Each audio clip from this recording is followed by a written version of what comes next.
The Cornelia Marie was the heart of Deadliest Catch for over a decade. Captain Phil Harris made it famous. His sons, Josh and Jake, promised to carry on his legacy. But in August 2022, everything changed forever. A buried court document surfaced online, revealing a dark secret Josh had hidden for 24 years. The crime was so shocking that Discovery immediately erased every trace of the boat from their network. Streaming platforms removed episodes almost overnight. What Josh did as a teenager destroyed everything his father had built, a scandal still echoing through the fishing world in 2026. The Cornelia Marie was built in 1989 at Horton Boats in Bayou La Battery, Alabama. It was among the last big vessels built by Elmo Horton, measuring 128 feet long and 28 feet wide, with a draft of 11.7 feet. Its heavy steel was ready for the brutal Bering Sea. Twin 750 horsepower Cummins engines powered it to 14.5 knots, a big edge when racing to crab grounds. Fuel tanks held 28,500 gallons, and 3,000 gallons of fresh water allowed for long trips without turning back. The boat cost $2.5 million to build and quickly proved his worth as one of the toughest vessels out there. The name came from Cornelia Marie Collins, wife of Ralph Collins, who commissioned the boat. She worked right alongside him. Even after their divorce, Cornelia became co-owner, and her name stayed on the hull. The aquamarine and white paint with yellow banners made the boat easy to spot from Kodiak to Dutch Harbor. From the start, the Cornelia Marie fished for king crab, opilio crab, salmon, and herring. The crew battled icy waves and constant danger.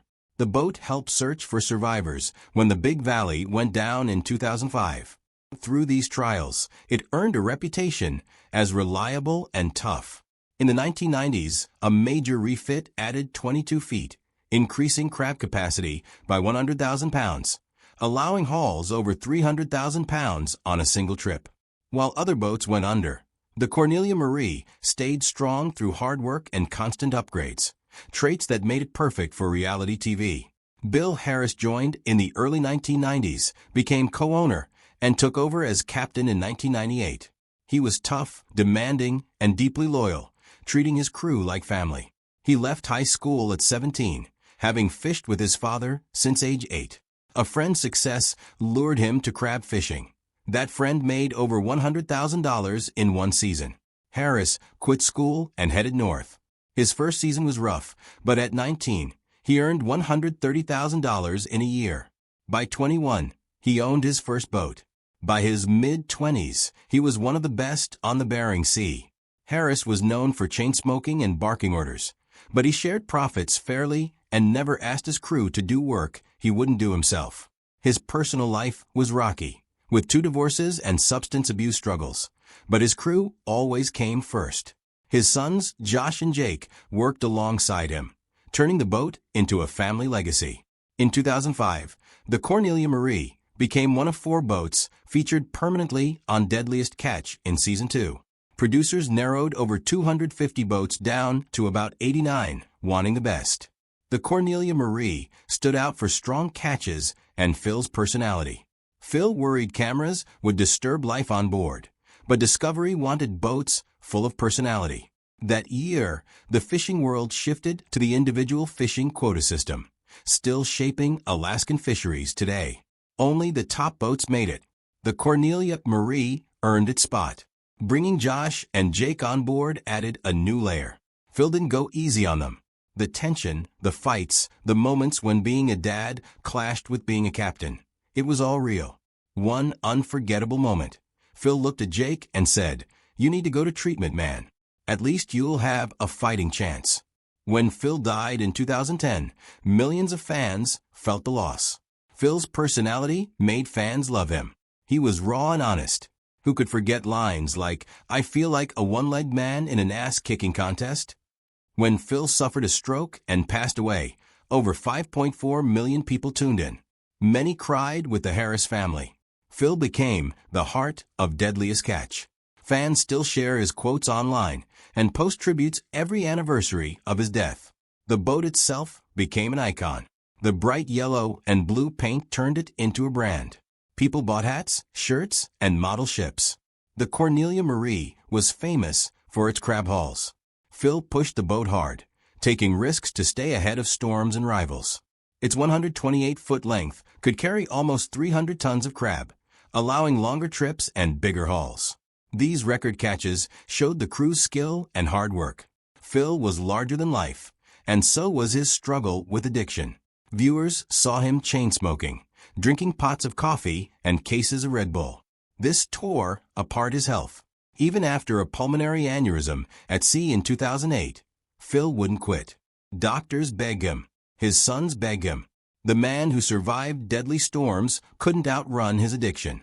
In 2010, at just 53, Phil suffered a massive stroke. His death felt like the sad ending to a battle he never fought. His sons carried the same burden. Phil gave Josh cigarettes and alcohol as early as 10 years old. Jake's spiral was painful. Heroin arrests, DUIs, leading to an 18-month prison sentence in 2024. Josh battled thefts and relapses. Behind the fame, their real danger was waiting at home. Owning the Cornelia Marie was a financial nightmare. Keeping a 1989 boat running cost a fortune. In 2015, replacing engines meant finding new partners. Josh called it a black hole for money. The pandemic made it worse, with crew wages shooting up tenfold. Every season was a gamble. The cameras added stress. Filming during storms and pushing for drama made good TV, but crab fishing more dangerous. Sometimes Discovery pulled the boat due to legal or image issues. The crew balanced survival at sea with millions watching. On January 29, 2010, the Cornelia Marie was docked at St. Paul Island. Phil collapsed, a massive stroke. His crew radioed for help. St. Paul Island was so remote, the nearest major hospital was hundreds of miles away. They flew him to Anchorage. His sons and crew were left stunned. The cameras captured every tear, every frantic radio call. The Harris boys gave consent, wanting people to see the truth. It remains a choice that makes people uneasy. At first, Phil beat the odds, squeezing hands and joking. Doctors were amazed. Then, a sudden brain bleed changed everything. On February 9, 2010, at 53, Phil Harris was gone. His ashes were divided. Half placed in a Harley-Davidson gas tank, the rest scattered at sea. When Redemption Day aired, 5.4 million people watched, seeing a captain's final days and a family's heartbreak. After Phil's death, Josh and Jake wanted to keep the boat in the family, but didn't have full ownership. Buying out stakeholders cost more than they could imagine. Banks saw them as too young and risky. Cornelia Marie Devlin, the boat's namesake and Phil's former business partner, held a big stake and didn't always agree with the brothers. For years, they fought to save their father's legacy. Derek Ray, an old friend, stepped in as interim captain. He was strict and clashed with the grieving brothers, especially Jake. Ray accused Jake of using drugs on board and called the police, stunning the crew. The boat felt divided. Morale sank. When the crab haul was poor, the crew nearly mutinied. This became one of the most painful chapters in the boat's history. Finally, Josh teamed up with Casey McManus, a childhood friend and skilled engineer. Josh bought 45% of the Cornelia Marie. Casey bought 5%. The remaining 50% went to investors. They overhauled the boat with new engines. In 2015, they became co-captains. Josh brought heart. Casey brought technical skill. Their teamwork kept the boat alive and on the show. Meanwhile, Jake's life fell apart. His addiction surfaced when Phil confronted him for stealing painkillers. After Phil was gone, things worsened. DUI, drug possession, prison for heroin distribution.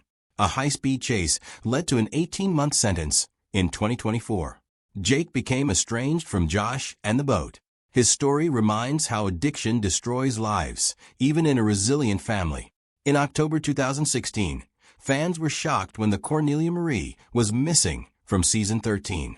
Social media exploded. Josh posted a video explaining it was a producer decision. Fans threatened to boycott. The network wanted fresh storylines, but it frustrated the crew whose lives were tied to the show. It was a harsh reminder that producers controlled the narrative. The Harris family also faced terrible health crises. In July 2024, Renee Harris had a massive heart attack, needing a double bypass and life support.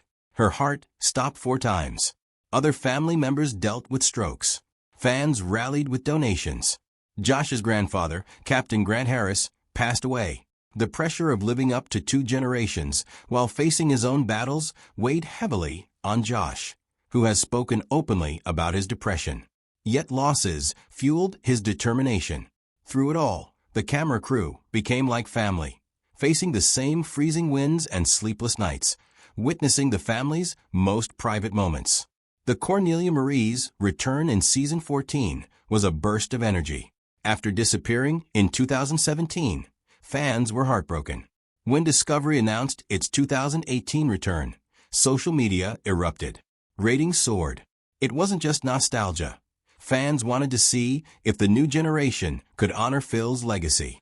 In 2020, the story turned with Deadliest Catch, Bloodline. The spin-off moved to Hawaii after Josh found old fishing charts in his dad's stateroom. 3 maps for Hawaii had strange notes and marked spots. Josh, Casey, and local fisherman Jeff Silva chased Phil's secrets, hunting ahi tuna. Bloodline mixed fishing with a personal quest, showing Phil's dreams stretched beyond crab fishing. As the boat sailed on, leadership shifted. Casey McManus took more charge while Josh faced personal troubles. By season 14, Casey was handling operations. His skills kept the boat running. As Josh's role shrank, Casey's leadership became essential. He later moved ashore, becoming vice president of operations at a major marine company. His rise showed the boat needed steady hands, not just a famous name. Meanwhile, Josh's life collapsed. Relationship problems and erratic behavior chipped away at his image. The worst blow came in September 2022, when it became public he had pleaded guilty years earlier to sexually assaulting a minor. Discovery cut all ties and removed episodes from streaming platforms. Josh's reputation crumbled overnight. The bombshell hit in August 2022 when old court documents surfaced. Fans learned that in 1998, Josh, then 15, had sexually assaulted a 4-year-old family friend's daughter. The child was too young to understand. In 1999, Josh pled to a lesser charge, serving 9 months in jail plus 2 years of treatment. Many felt the punishment was too light. For over 2 decades, the secret stayed hidden. When the truth emerged, fans were angry and betrayed. The revelation sparked broader conversations about accountability for reality TV stars. Discovery moved fast. By September 2022, all traces of Josh and the Cornelia Marie were erased. Bloodline was canceled.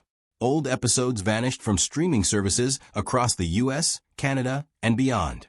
Some praised Discovery's action. Others mourned the loss. Casey McManus, though innocent, paid a price. His contract wasn't renewed, ending his TV run through no fault of his own. Casey shifted to working on tugboats, a sudden end showing how quickly fortunes change in reality TV. In 2024, the Cornelia Marie started a new chapter. On June 17th, Taylor Jensen announced that he and partners Roger Thomas, Carrie Toya, and Jake Albino had bought the boat. Albino took over as captain. The new owners honored the boat's history, but focused on fishing, not fame. For the first time since Phil's death, the Cornelia Marie was free from the Harris family shadow. A new era began, built on hard work at sea rather than drama on screen.